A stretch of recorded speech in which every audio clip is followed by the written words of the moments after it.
You're listening to the Mind Manual Podcast, Episode 10, Fear and Avoiding Emotional Pain. Welcome, everyone. Today, I want to talk about the difference between emotional pain itself and then the fear of experiencing the emotional pain. They are two very different concepts that can produce very different realities. And the thing that appears to determine whether we go on to develop the fear around experiencing emotional pain is how hard we resist and wrestle with it, as opposed to allowing and processing your way through it.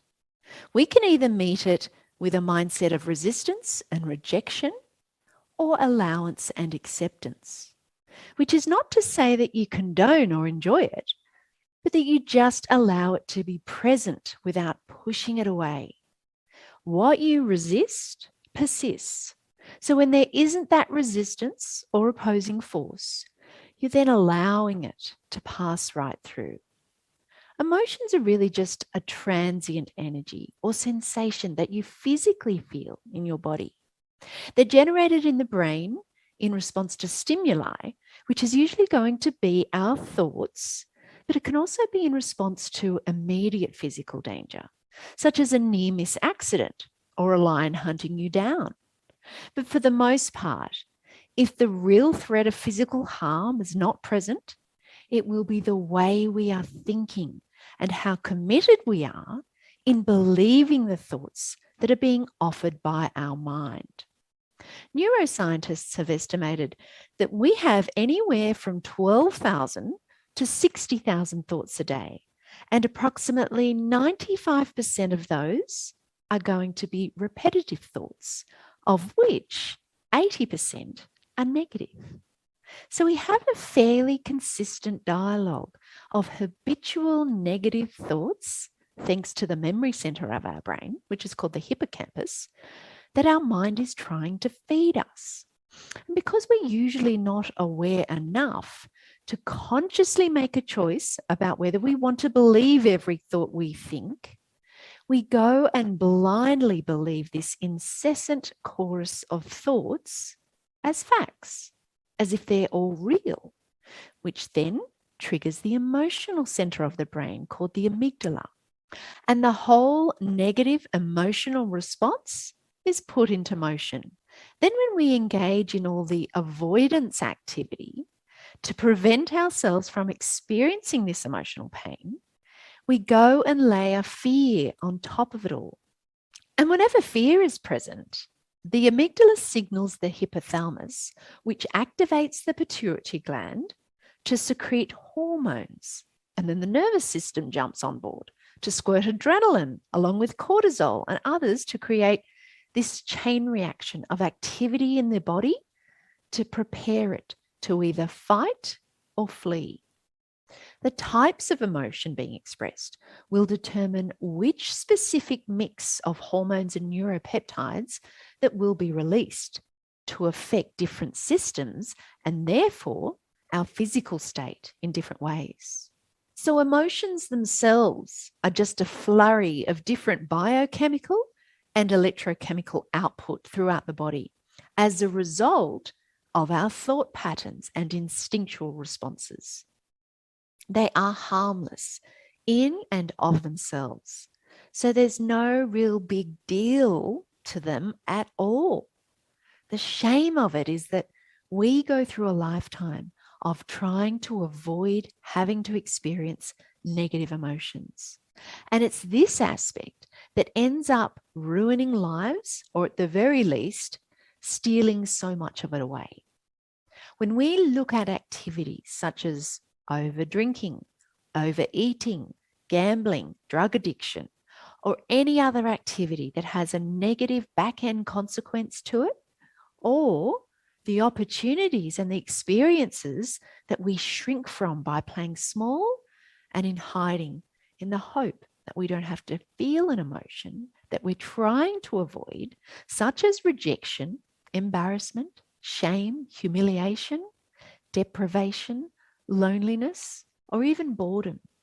You will come to see that these are all ways we harm ourselves and limit our life because we're afraid of experiencing these emotions. The crazy thing is that it's the fear of the emotion and not the emotion itself that is causing all the problems and suffering. The physiology of the emotion itself, as it's felt and described in the body, is not really a big event. It might feel like a tightening in the chest, a fast beating heart, or butterflies in the stomach, but nothing we can't handle. Where we get caught up is in the mental drama of it all. When we go and assign meaning to the emotion with all the perceptions and judgments we label it with, and these stories that we make up get subconsciously linked with that emotion through association, and they get stored in our memory.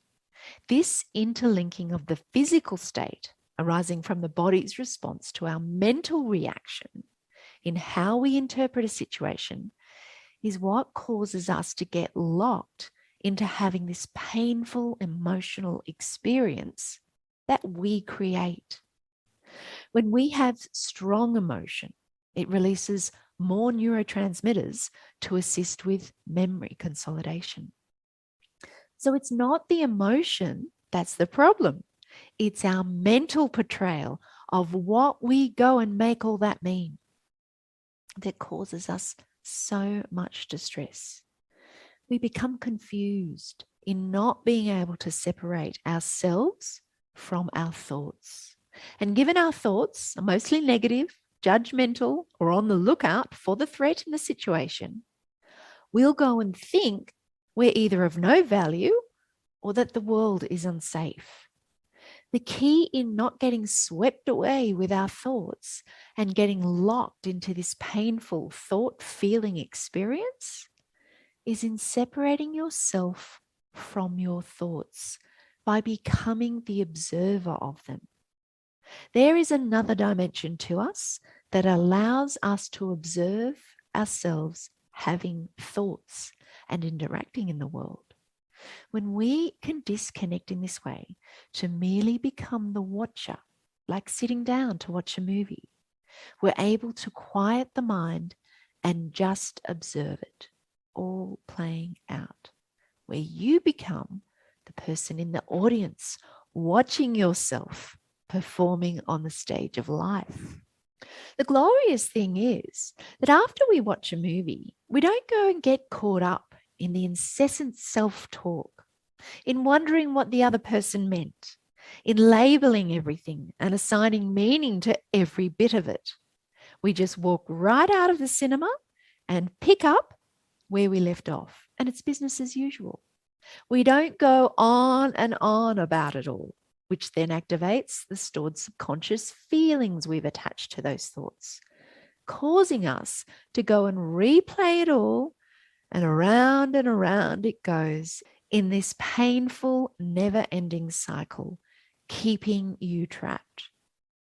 When you can separate out the physical sensation of the emotion from the mental stories by quieting the mind and just observing your thoughts as you allow them to pass, they don't end up getting stored away for later recall and activation.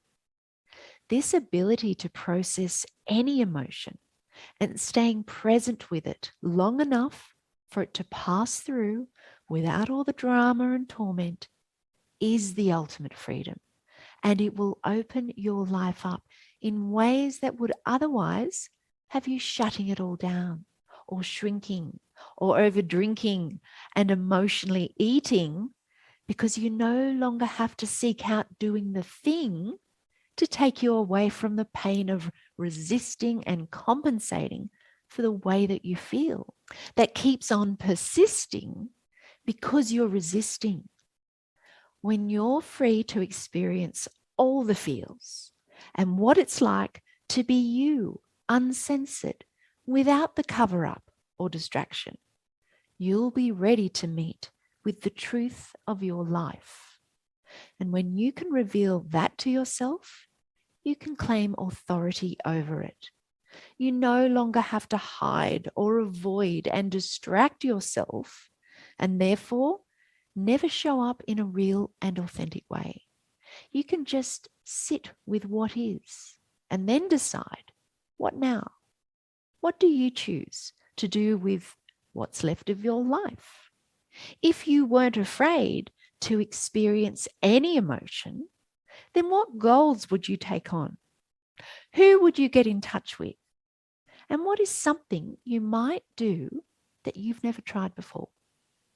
When we're busy distracting ourselves with activities to help solve for the way we're feeling, we usually stay in our comfort zone and reach for the easy and familiar pleasure hit that we know will help change our state in the moment.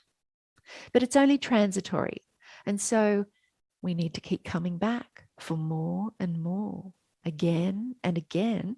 And our life goes round and around, stuck in Groundhog Day.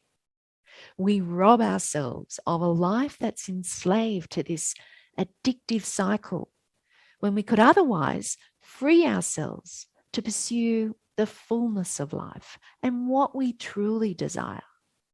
But what we usually go and do instead is we'll go and argue in favor of these false pleasures that are only fleeting in the moment, that compromise our health and limit our life, because if we were to take that away, there wouldn't be much left to enjoy. This is the truth of your life that we keep masking with the cover-ups.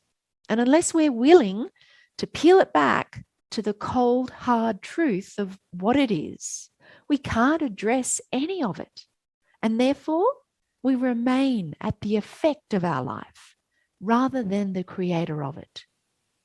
What it's really showing us is how small we've been playing and how we've reduced our experience to life to a routine dependency on the things that keep us hooked into this pattern. When you're willing to open up to all of life, you free yourself from these constraints and release the grip of the fear we have in experiencing emotional pain. When you don't fear it and you're willing to feel it and process any emotion, it will allow you to move more fluidly through life and grow yourself along the way as you dare to dream and take on new and interesting challenges. So if you think you've more than ticked the box on the routine activity you use to buffer yourself from feeling your emotions, we go deeper into this work and around how to manage your emotions and your mind so that you can become master of them in the programs that we offer over at themindmanual.com. So thanks for listening and have a great week. Goodbye.